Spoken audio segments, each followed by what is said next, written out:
The only thing that can help us, if we cannot stop it completely, but at least to reduce it to the barest minimum, is for states to have their police. And while making the law, sometimes we'll say, okay, the state police should have limited weapons. The caliber of weapons the police should have in the state should be limited. That is an area that must also be we must be careful with. I'm not expecting states to have rockets, missiles, but the conventional weapons, if you look at the caliber of weapons criminals use, the states must have superior weapons, or at least equal. If you make the states to have weapons that are inferior to the ones that the criminals are using, then you're asking their police to commit suicide in the field. You cannot give your police a weapon that will kill at maybe 50 meters range. Then the criminal has a weapon that will kill 100-meter range. Then you are not doing anything. So we must not even go there in terms of limiting the capacity of the state police. A state that has enough resources must equip the police very well. And that state can also assist other states. I remember in East Southern Africa, you see a country like Rwanda sometimes send their military to assist other countries when they have crisis. So a state that has a little more money and equip the police very well can also send assistance to another police and another state that have major challenges. It's national challenge. And if you don't crush the challenge that state has, those criminal elements will one day come to your state. So wherever it is happening, the states should come together. Luckily, the chairman of this governors forum is here, he will speak, can work together. That is the best way we can protect this nation and Nigerians, and everybody who has anything to do in Nigeria will live at peace. Last born, so enjoying the privilege of the last born. And even Buhari that I just finished, he will take his military position, so he's still senior to me.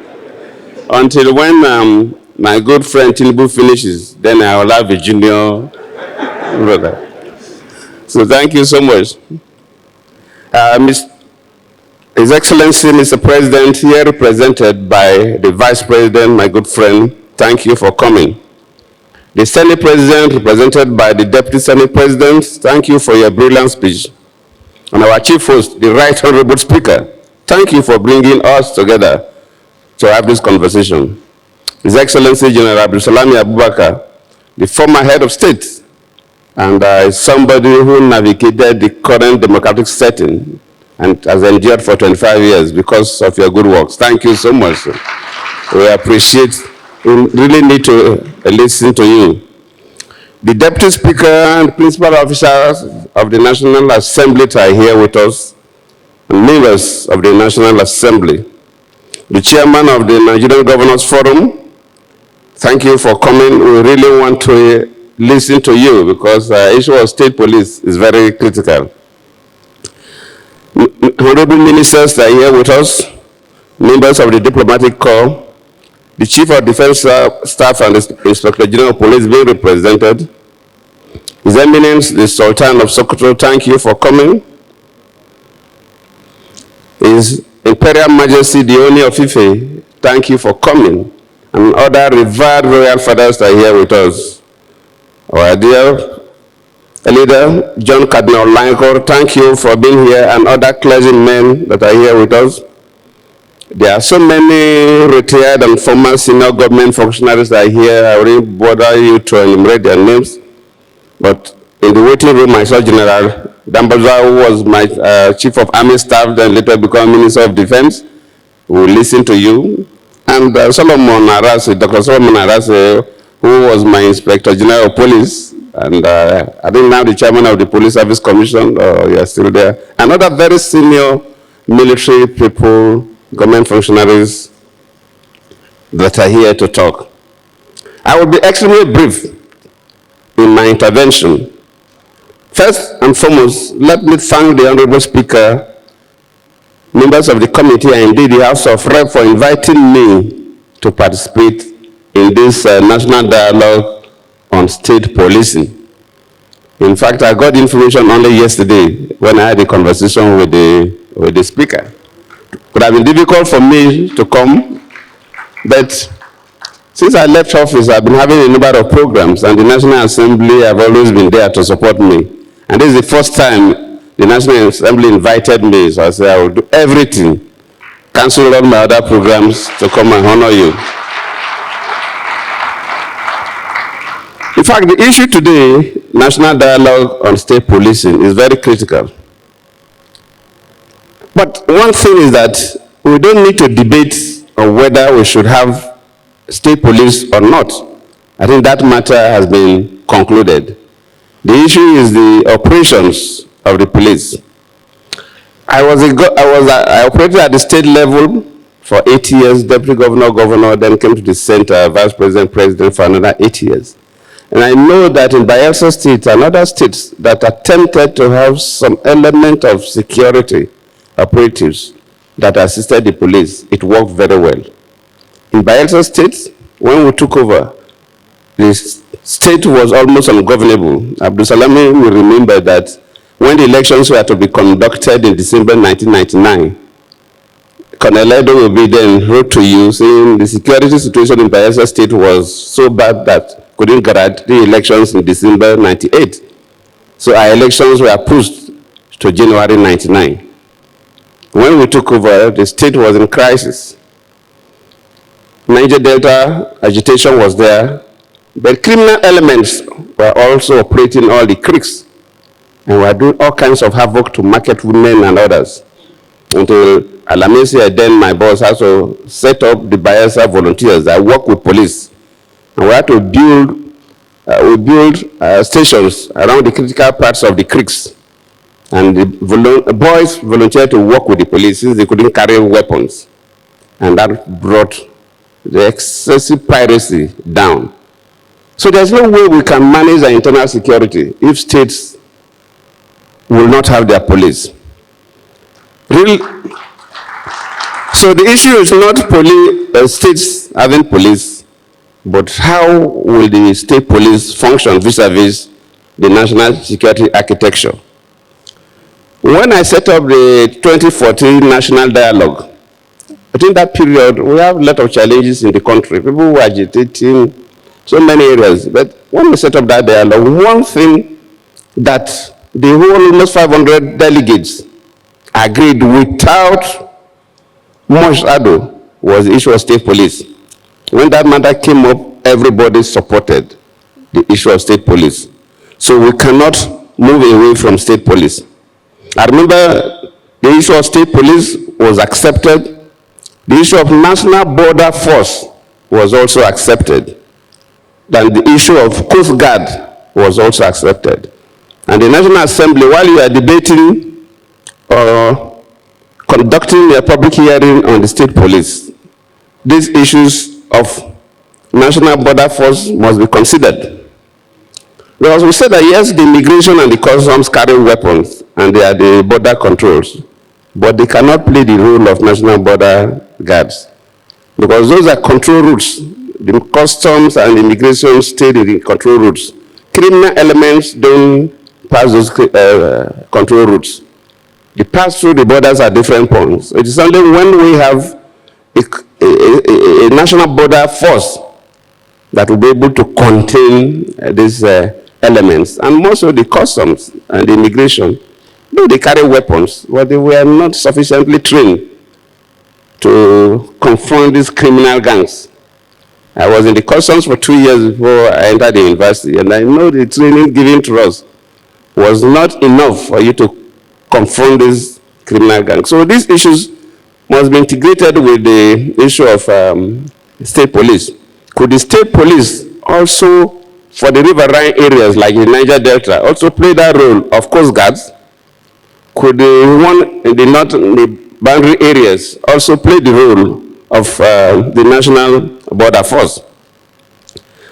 This will surely help the country. We are not going to debate, and we should not waste our time debating whether we should have state police or not. Listening to the speaker, he gave the history. Even in this country, we operated it before. Why is that the military scrapped it? Because of the abuse. And that is the area we should concentrate on. How do we manage the state police and it will not be abused by state political actors? If state political actors are abusing the state police and using the state police to harass and make life miserable for people who don't belong to their political parties, could the commander-in-chief sit down and watch, or will he order the military to go and overrun the state police? Of course, that will bring crisis in the country. So I think the key areas that we have to debate is how do we run the state police vis-a-vis the national security architecture of the country. And these things need to be done carefully. Luckily, there are so many countries that have this. We also experimented it before during the First Republic. And the relevant committee members would travel to this country or understudy them or get it from the Google or read from the literature. Because it is very critical. That is the area we are worried. This matter would have come up even much earlier than now, even when I was in office. But what we were worried was that, look, even in local government elections, even in cosmopolitan states, other parties, if the governor is from party A, you see people in party B and C will win elections as senators, will even win elections as House of Rep, will win some state assembly elections, but they come to local government chairman and councillor, the least, no other party wins. It's only the party that produces the governor that will clear all the councillors. It's not possible. So, if we are talking about state police, we must also rejig INEC. And the police must not be used against or to the advantage of any political party that by divine providence happens to be the governor of the state. So the issue of the voting, the polling booths of INEC and the use of the police during elections has to be reviewed by the National Assembly. In fact, even the polling units we use for our voting, this is the only country I've visited that have isolated polling units. Most other countries have gone to observe elections. They have polling centers. They take primary school or secondary school. And within that polling center, you may have 5 to 10 polling units within the polling center. I just came back from Senegal, then from Pakistan. You see the police are always at the gate. They don't even go into the compound. They don't go near where voting was taking place. The citizens were also disciplined enough not to behave in a way that will attract the police. We must find a way to make the use of police for electoral purposes very, very limited. Not what we hear today that security operatives assist in ballot stuffing or snatching or things that way. So the National Assembly need to look into all this. I think these are the areas that we have to concentrate. The issue of the need for states to have their own police is not negotiable. There's no way we can continue this kidnapping that is going on in this country. It is for this commercial kidnapping started about 2006. I don't want to go into that history when I was the governor of Bayelsa State. But it started in the Niger Delta. Now it has been a commercial venture all over the country. And we've not been able to control it. The Right Honorable Speaker. And, please can I have a chair?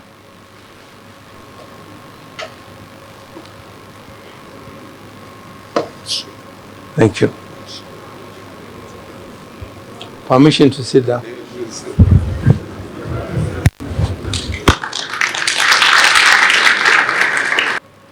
And ensure that there is equity in the maintenance of issues provided by the various government.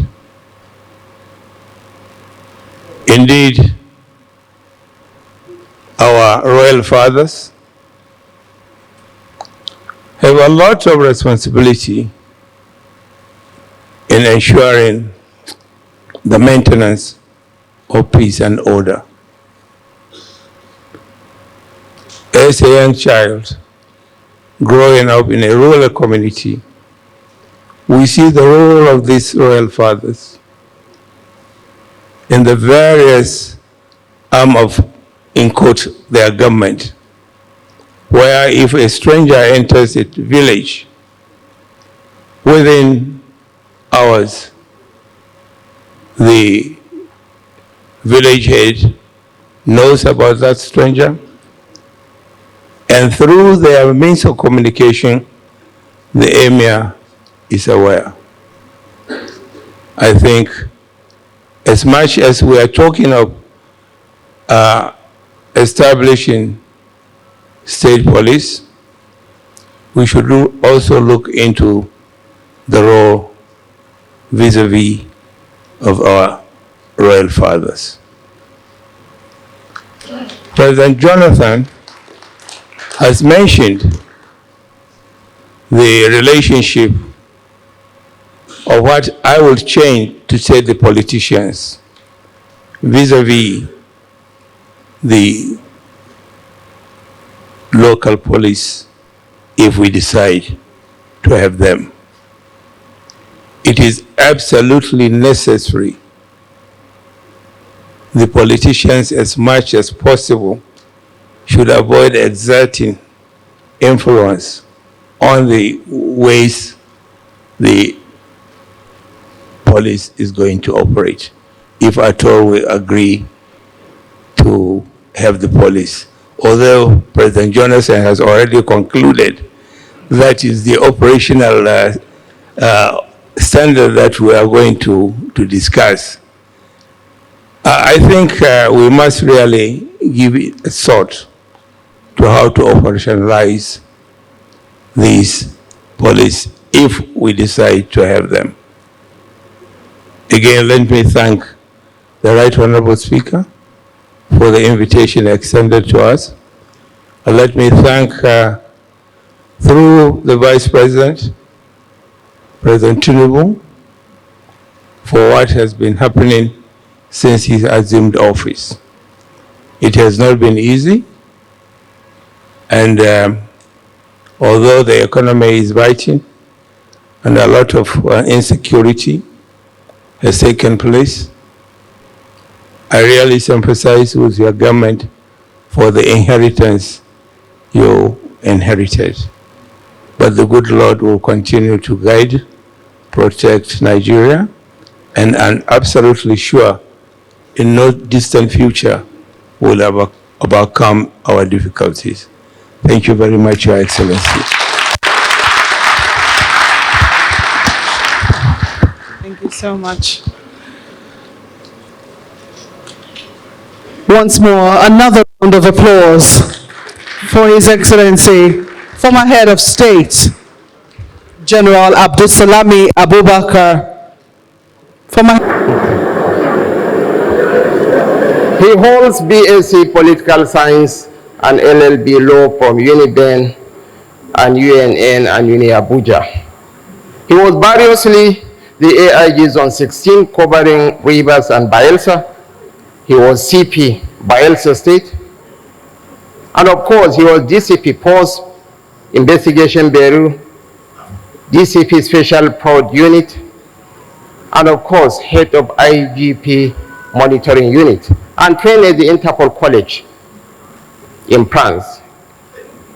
So to commit a slip, actually it's not a mistake, but it's only a man of courage that can rise to the occasion and correct himself with dignity.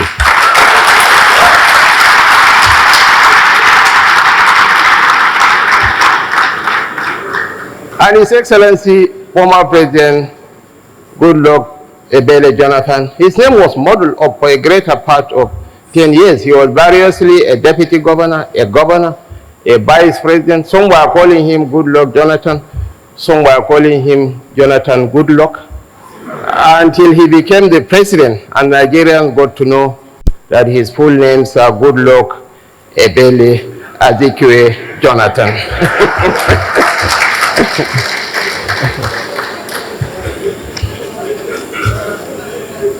And for the Right Honorable Speaker to address me as his junior brother is right in order.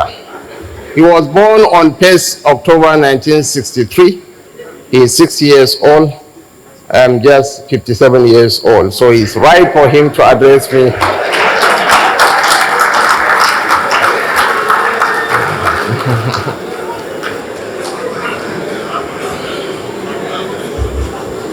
The chief host, the Speaker of the House of Representatives, Right Honorable Dr. Tajuddin Abbas.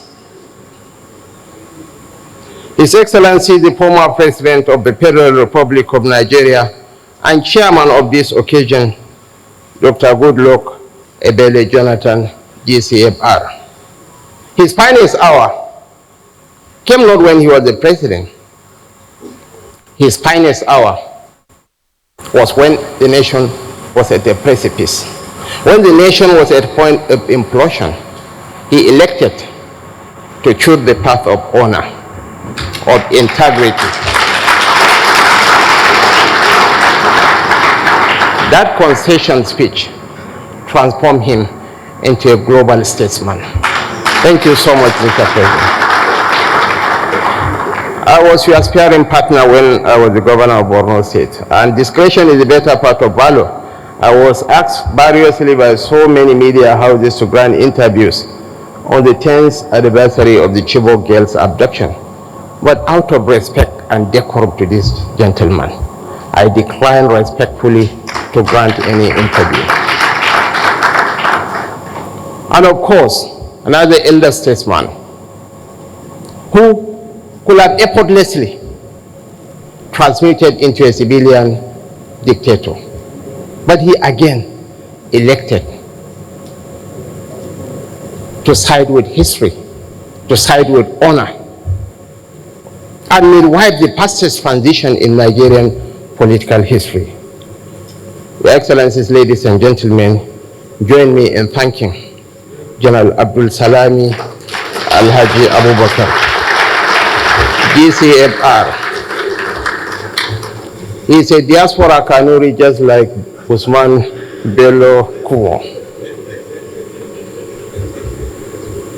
The Deputy President of the Senate, distinguished Senator Barrow Ibrahim Jibrin, the Deputy Speaker of the House of Representatives, Right Honorable Benjamin Kalu, and other principal officers of the Federal House of Representatives present here, members of the Federal House of Representatives, too numerous to mention, the Honorable Minister of Police Affairs, Senator Dr. Ibrahim Gaidam, and other honorable ministers present here, special advisors and senior aides to the President, permanent secretaries, directors general and heads of extra ministerial agencies and parastatals, representatives of service chiefs, head of security and paramilitary agencies of government, the organizers and supporters of this event, especially Her Excellency the Ambassador of Germany to Nigeria, Ambassador Annette Gunther, the country representative of the United Nations Development Program, Mrs. Elsie Atapwa, the Executive Director, Policy and Legal Advocacy Center, Mr. Clement Wanko, and of course, the British High Commissioner to Nigeria. Other members of the diplomatic corps. Our father, who has become a permanent fixture in all our engagements, His Eminence, the Sultan of Sokoto, Muhammad Saad Abubakar III, His Imperial Majesty, the Owner of Ife, Oba Adeye Anetan Ogunwuse, His Royal Highness, the Emir of Zozo, Ambassador Ahmad Nuhu Bamali, His Royal Highness, although I couldn't register his presence, but I have to recognize him in absentia, the Obi of Onisha, all the royal fathers present here, and our religious leaders, most especially His Eminence, John Cardinal Olorunfemi Onaikan, Metropolitan Archbishop Emeritus of Abuja, elder statesmen and captains of industry, members of the academia present, members of the fourth estate of the Rim, honored guests, distinguished ladies and gentlemen. I will not add that I have observed all protocol like the Minister of Police Affairs said, because I have gone through all the protocol lists.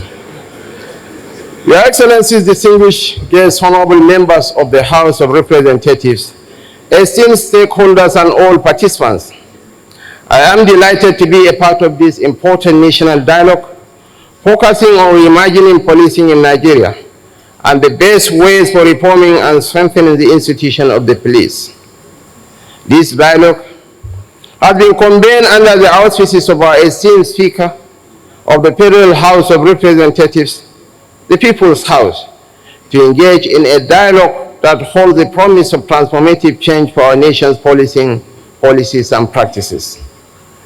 I would like to begin by extending my heartfelt gratitude to the Speaker and the members of the House of Representatives for organizing this national dialogue. Your leadership in bringing us together to address the crucial issue of state policing underscores your commitment to the security and well-being of our citizens. This initiative is not only timely, but also speaks to the commitment of the legislative arm to addressing critical national issues through inclusive discussion and collaborative governance. This government, under the leadership of President Bola Ahmed Tinubu, GCFR, is acutely aware of the complex security issues that our country faces. As such, we are continually developing and refining our strategies and methods to address these challenges effectively. Today's dialogue is critical to these efforts, providing a platform for robust discussion and innovative thinking regarding the decentralization and reform of our policing structure. The President deserves commendation for his openness and proactive stance towards the idea of reforming and decentralizing the police force. His Excellency, Mr. President, firmly believes that the path to effective security is through adaptive reforms, catering to our diverse nation's unique needs and circumstances. This can only be achieved by carefully reviewing various models and options best suited to Nigeria's context. This thoughtful and inclusive approach will guide us towards a policing system that is both effective and respectful of the rights and dignity of all citizens.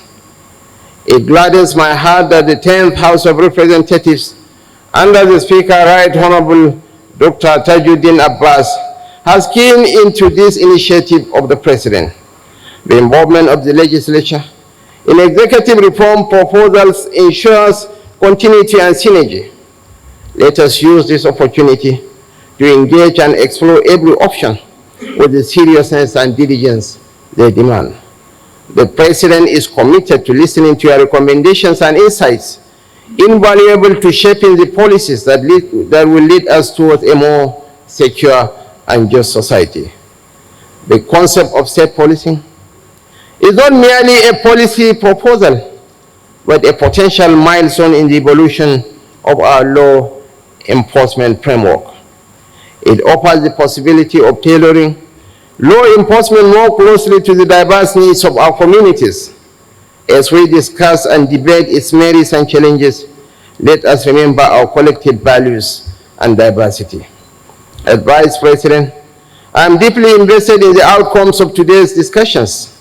The insights we gain will inform our administration's approach to supporting legislation that not only enhances the capacity of our police force, but also strengthens the bonds of trust between law enforcement and the public.